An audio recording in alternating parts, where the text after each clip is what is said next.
Hey guys, how's it going? How to save queries or questions on Perplexity AI for later use.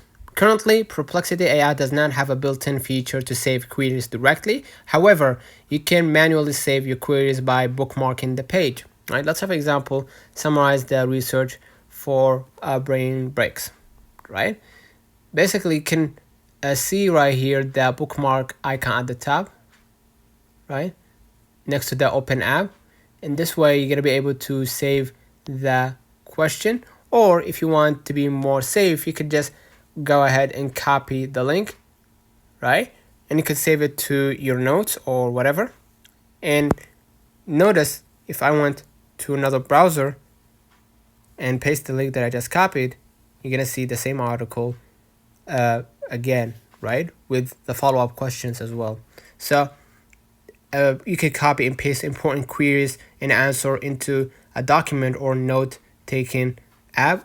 You can use the Note app on your iPhone, right? To basically go ahead and click the pencil at the bottom right to save the link so you can get back to it later. As you can see right here, Perplexity AI search / summarize the research on brain, and basically it would redirect you to the same page. So let me know in the comments if this video helped you. Don't forget to like and subscribe, turn on the notification bell to receive every video we upload. Thank you for watching.